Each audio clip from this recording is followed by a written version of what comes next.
Bom, então vamos falar agora aqui de outra parte específica desse Código Civil, que é o direito das famílias.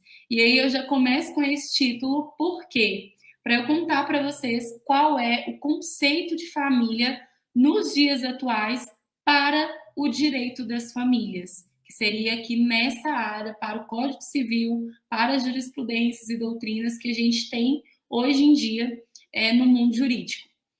Família, há muitos anos atrás, ela tinha a seguinte formação: pai, mãe e filho.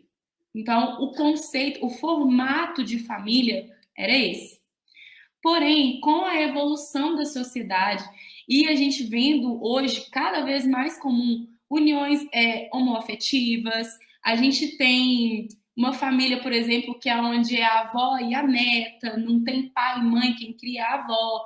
Então, a gente teve que adaptar o direito das famílias para as famílias que existem nos dias atuais. A gente tem também o Instituto da Paternidade e Maternidade Socioafetiva. O que quer dizer isso?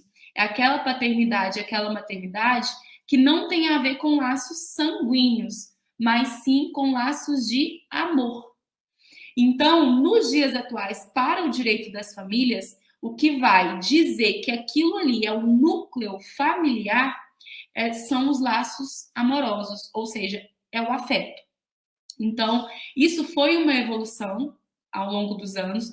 A gente ainda está evoluindo, porque cada vez mais estão surgindo novas formas de família, mas nos dias atuais a gente definiu assim, que o conceito de família seria pautado primordialmente no afeto, tá? Então isso é muito importante, porque com essa pauta do direito das famílias ser a questão do afeto, nós conseguimos várias decisões judiciais e vários marcos na sociedade que nós não tínhamos antes. Como, por exemplo, o reconhecimento judicial de uma união homoafetiva, que vai ter todos os reflexos patrimoniais e sucessórios da união entre homem e mulher.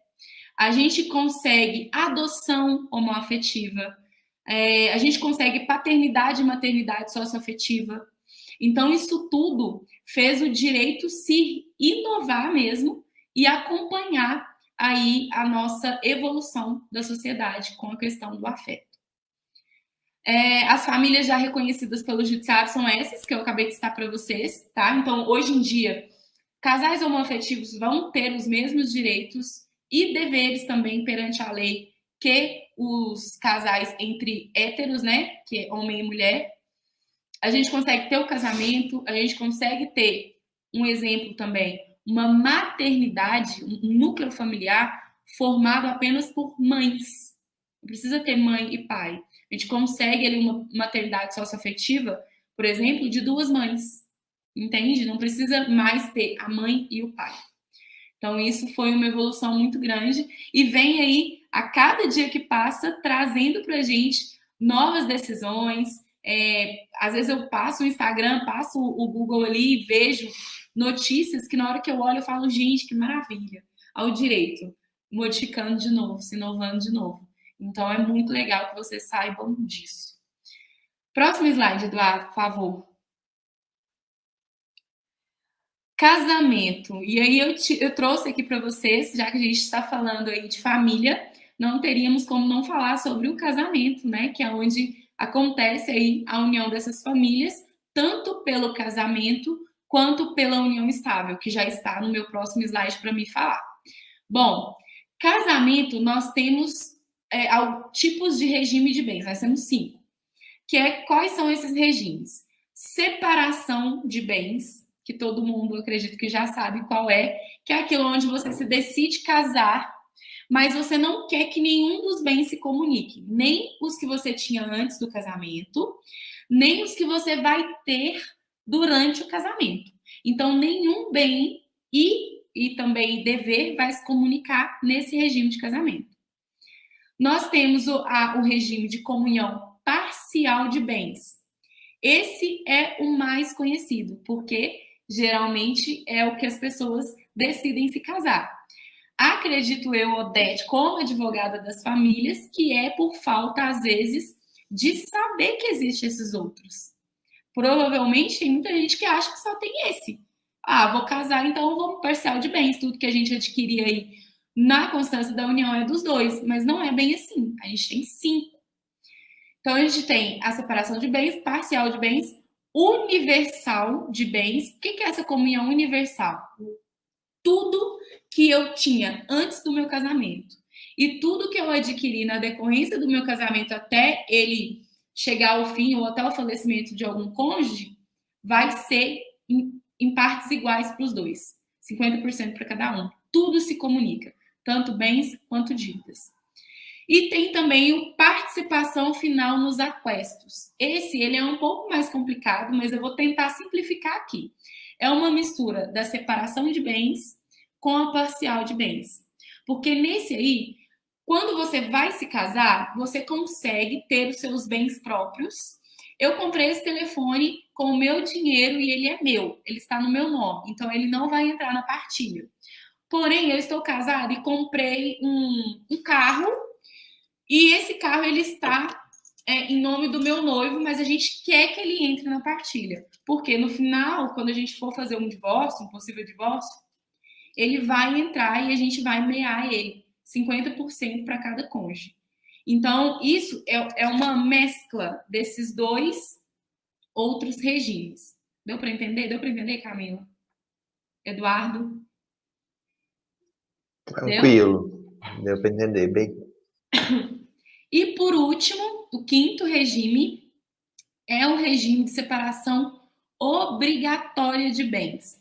Ele se difere do regime de separação de bens, porque no de separação de bens você escolhe. Eu quero casar e não quero que meus bens comuniquem. No regime de separação obrigatória de bens, você é obrigado a casar nesse regime. Ou seja, se a pessoa que eu vou me casar, o meu cônjuge, ele tem mais de 70 anos, eu sou obrigada a me casar no regime de separação de bens. É uma previsão legal. E a lei ela faz isso justamente para poder aí assegurar esses bens de uma pessoa que é idosa, né? Nada impede, claro, dessa pessoa que a pessoa se casar de fazer um testamento, de deixar, né, bens para essa cônjuge, mas para a lei tem que casar num regime de separação de bens, tá? E o pacto antinupcial, o que seria esse pacto? Todas as vezes que duas pessoas decidirem se casar num regime que não seja o parcial de bens, que é aquele 50% de todos os bens adquiridos na constância da união para cada um, esse pacto ele é obrigatório. Ou seja, eu vou me casar e eu quero me casar no regime de separação de bens. Eu tenho que ir até um advogado que seja especialista na área de preferência e fazer uma petição ali, você vai colocar que você está casando nesse regime, quais bens que não vão se comunicar, que os próximos também, no decorrer do casamento, não vão, e tem que levar essa petição para o cartório, aonde você vai se casar, para homologar junto com o casamento. Esse pacto, ele é anterior ao casamento. Você faz ele e depois leva ao cartório de registro de pessoas naturais para poder marcar o seu casamento, tá? Eduardo, pode passar o próximo, por favor. Vamos lá. União estável. A união estável, gente, ela nada mais é que um casamento. A única diferença é que a união estável ela pode ser uma união de fato, ou seja, a união existe, mas não tem nenhum documento que comprove isso. Quais são os requisitos da união estável? Eu coloquei para vocês. Tem que ser uma união que ela tem que ser pública, ou seja, se eu tiver um relacionamento amoroso aqui escondido, não é união estável, porque ela não é pública. Ela tem que ser contínua, ou seja, ela tem que ter continuidade. Eu não posso, igual no namoro, termina e volta. Isso não é uma união estável. Tem que ter continuidade. E ela tem que ser duradoura, lembrando que, para mim, às vezes, uma união estável de 1 ano é duradoura. Para Camila, para ser duradoura, tinha que ser no mínimo 5. Então, a lei, ela não estabelece, tem que ser no mínimo 1 ano. Não. Duradoura, vai depender do caso concreto. Por quê? Porque os outros requisitos também vão contar. Então, a gente vai analisar o caso concreto. Pode ser que eu reconheça uma união estável de 6 meses, de 1 ano, de 10, de 20, tá? Então, não tem parâmetro, assim, legal estabelecido. E com intenção de formar família. Essa intenção de formar família não significa necessariamente a questão de ter filhos, o que muita gente confunde. A intenção de formar família é quando você faz todos os planejamentos da sua vida em conjunto com a outra pessoa. Você e essa pessoa são uma pessoa só. Todos os seus planos, tudo que você faz na sua vida é em conjunto com essa pessoa. Então, você tem sim intenção de formar família com ela, porque vocês são uma família. Então, essa intenção ela teve desde o início da união. Então, tem que ter esses 4 requisitos e para que ela seja reconhecida em juízo. Aí a gente consegue reconhecer ela em cartório. Esse cartório você consegue fazer uma união estável pública. É como se fosse um casamento, inclusive até o valor é bem parecido. E se essa união estável ela for pública, ela já tem fé pública, então tudo bem. Mas você consegue também fazer um contrato particular entre você e o seu companheiro. Vocês vão até um advogado e falam: olha, redige aí para a gente a nossa união estável. A gente quer que na nossa união estável o regime de bens seja o parcial de bens, ou, sei lá, universal de bens. A gente quer que esse bem se comunique e esse não. A gente estabelece essas cláusulas, pode estabelecer cláusula de infidelidade, pode estabelecer cláusulas de obrigação de fazer. Por exemplo, eu quero que o meu companheiro me dê flores 1 vez ao ano. Você pode colocar essa cláusula lá, não é? Vocês viram já uma vez? Saiu, foi até muito... na internet bombou demais. Uma mulher que fez um monte de cláusulas num contrato de namoro. Vocês lembram disso? Não sei se o pessoal aqui que está assistindo vai lembrar. Isso viralizou. E as pessoas às vezes não sabem que elas podem fazer isso na união estável. Elas podem fazer. A única observação que tem dessas cláusulas é que elas não podem ferir os direitos e garantias que já existem no judiciário. Pronto. De resto, a gente pode sim colocar lá, tá? A união estável é quando ela existe de fato e ela não tem nenhum papel, nem o particular e nem o público, nenhum dos 2 papéis para comprovar. Como que eu vou comprovar ela? Vou ter que levar ao juízo, comprovar esses 4 requisitos para o juiz dar uma sentença comprovando que era uma união estável. E aí vai ter todos os reflexos idênticos ao do casamento, tanto patrimoniais quanto sucessórios em caso de falecimento, tá? Eu gostei muito da ideia aí. Eu tô pensando seriamente, colocar uma cláusula assim, ajudar nas tarefas domésticas, esse tipo de coisa. Acho que pode, não pode? Pode, claro que pode. Mas é sério, pode mesmo. Eu mesmo, se algum dia eu for ter uma união estável, vou fazer também. Quero, na verdade, o meu casamento, vou fazer um pacto antinupcial e colocar a cláusula também, ué. A gente pode, se a gente pode, a gente faz, não é?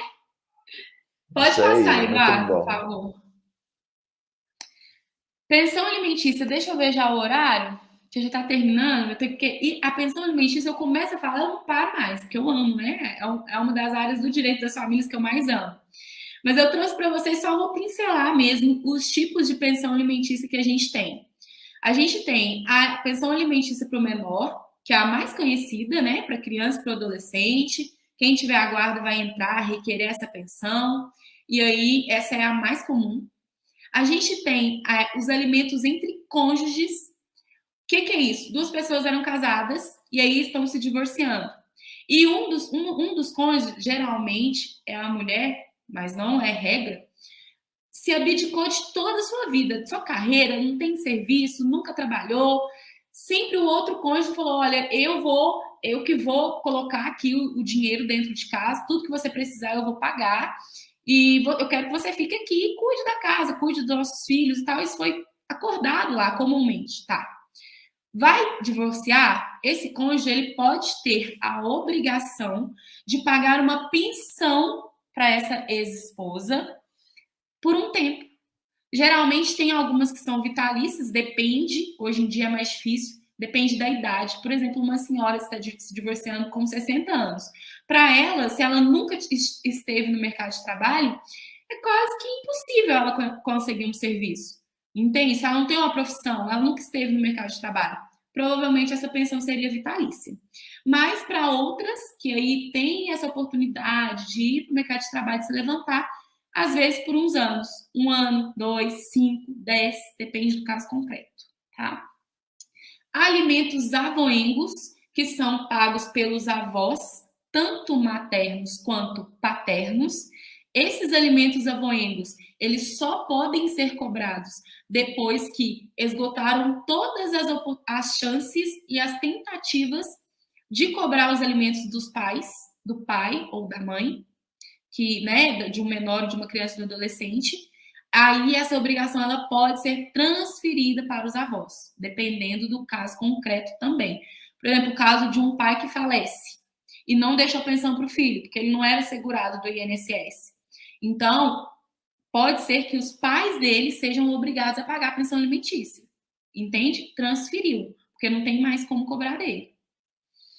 E os alimentos gravídicos. O que é isso? A mulher, desde que ela descobre que ela está grávida, desde o dia que ela descobre, ela tem o direito de perceber aí uma pensão alimentícia para o bebê que está dentro da barriga dela. E aí essa pensão vai ser para arcar com o quê? Com a própria alimentação da gestante, com a moradia dela, com tudo, porque a criança está dentro dela. E também com os gastos que ela vai ter ali ao longo da gravidez, tá? Então, pode requerer desde quando descobrir a gravidez. E esse dever de assistência entre os familiares, eu coloquei só para que vocês saibam que, no direito das famílias, todos os familiares eles têm obrigações solidárias entre eles. O que quer dizer isso? Na verdade, subsidiárias. Se não der para um, tem que ser outro. Se não der um, é o outro. Por que isso? Se eu tiver um avô, por exemplo, que está numa necessidade extrema, depois de ver ele não tem filhos, que seriam os primeiros obrigados. Ele não tem pais, porque já faleceram. Vai em uma ordem aí dentro dessa família que pode alcançar a mim. Eu sou neta dele, não sou? Então eu posso ter a obrigação, sim, de ajudar ele, tanto financeiramente quanto de cuidar mesmo. Isso é uma obrigação recíproca entre os familiares. É claro que segue uma ordem, dependendo, né, de quem é, mas a obrigação é recíproca entre todos os familiares, tá? Bom, próximo. Acabando já, o último, acredito eu.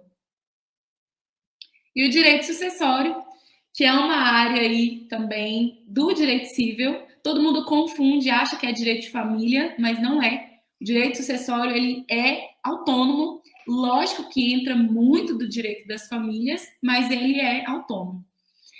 O conceito do direito sucessório, ele vai tratar sempre de questões que estão ligadas aí aos bens, direitos e deveres de uma pessoa após a sua morte, né? Então, o direito sucessório, ele é isso.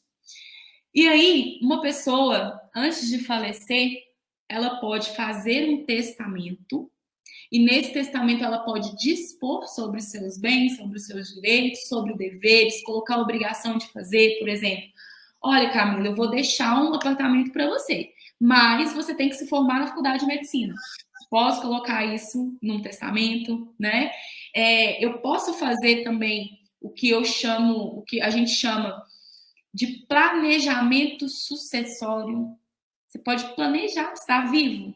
Que ótimo! Planeja como que vai ser depois da sua morte. Muita gente não gosta, né? Mas a gente tem uma única certeza na vida, que é que a gente vai morrer. Minha mãe fala isso comigo direto. A única certeza que eu tenho na vida é que eu vou morrer. Então, assim, eu nunca esqueço disso. Então, a gente tem essa certeza. Então, se a gente tem essa certeza, o que custa a gente fazer um planejamento antes disso acontecer? Para a gente evitar problemas futuros, não é mesmo? Então, isso é um instituto do direito pouquíssimo conhecido e muita gente não gosta de utilizar, por se tratar de um tema, assim, super delicado, que é a morte, né? Que é o falecimento. Mas evitaria muito conflito familiar. Muito. Se as pessoas fizessem isso, tá? Odete, Oi. Só te interrompendo, é interessante falar disso, porque assim, a gente vê que hoje em dia tem muita gente que planeja essa questão, né, de funeral e paga plano funerário e tudo mais, já sabe como é que vai ser tudo, que caixão que quer, onde que vai É, enterrar, tananã, tananã, mas não lembra que ela vai deixar um monte de coisa para trás. é, Sabe? Que vai deixar muita coisa para trás, assim, um monte de bem aí enrolado, imóvel que não está registrado, é, sabe? Um monte de coisa que depois vai dar uma dor de cabeça, um negócio enorme para os filhos, porque às vezes os filhos nem sabem que os pais têm. Os filhos não é. sabem. Eu já atendi muita gente que não tinha ideia do que o pai tinha. E aí a gente Uhum. teve que fazer pesquisas, faz pesquisa, né? Bacen Jude para saber dinheiro, faz pesquisa e tem bens imóveis. Então, assim, essa questão do planejamento sucessório, ela é muito interessante, porque, assim, é uma questão de você já deixar as coisas mais fáceis para as próximas, né? Para a próxima geração, para os seus descendentes, né? Eu acho que, assim, essa é uma tendência. O É, planejamento sucessório é uma tendência. não, e acredito que assim, Camila, nem só deixar as coisas mais fáceis. Muita gente fala assim, eu morri, eles que se viram, né? Nem só isso. Eu falo a sua vontade. Pensa comigo, você tem às Ah, vezes sim, com certeza. por exemplo, eu tenho minha sobrinha, a Luísa. Deus que livre guarde 1 milhão de vezes se eu falecer, para quem que vão meus bens? Eu posso escolher para quem vai. Entende? Eu não tenho Sim. herdeiros, igual eu vou falar aqui, herdeiros necessários. Quem são os herdeiros necessários? Filhos. Ascendentes, pai, mãe, filhos, que são os descendentes, são os primeiros. Cônjuge e pai e mãe. Se eu tenho minha mãe, um exemplo, né? Eu tenho minha mãe, já não tenho mais meu pai. Exemplo não, verdade. Eu tenho minha mãe, já não tenho mais meu pai. Mas eu tenho a Luísa, eu não tenho filho. Então, por exemplo, se eu falecer, Deus que o livre guarde, meus bens todos vão para minha mãe, porque eu não tenho filhos. Só que se eu fizer um planejamento sucessório, se eu fizer um testamento, eu posso deixar os meus bens para minha sobrinha, para minha filhada, sempre respeitando aí a questão da legítima. Que a única coisa que vocês precisam saber, que é o seguinte, você não pode dispor de 100% dos seus bens se você tiver herdeiros necessários. Quem são os necessários? Filho e cônjuge. Só o filho e cônjuge. Se eu não tenho esses herdeiros necessários, eu posso dispor do meu patrimônio 100%. Então, se eu quiser deixar todo o meu patrimônio para minha sobrinha, eu posso deixar. Entende? Isso é importante. Eu posso fazer esse planejamento. Posso fazer isso através de um testamento. Então, isso é uma coisa que vale a pena as pessoas conhecerem, as pessoas saberem. Bom, é isso, Eduardo. No final aí, o que a gente faz é que é agradecer, né? Eu agradeço meu nome, em nome da Camila. Ela pode agradecer também. A gente pincelou mesmo aqui, né, da forma que a gente conseguiu, mas eu acredito que deu para dar bastante informação também. E a gente ama Sim. falar sobre isso, a gente ama esse trabalho voluntário, que é o Direito na Escola, e a gente amou também o seu convite, Eduardo. Muito obrigada, a gente está sempre à disposição.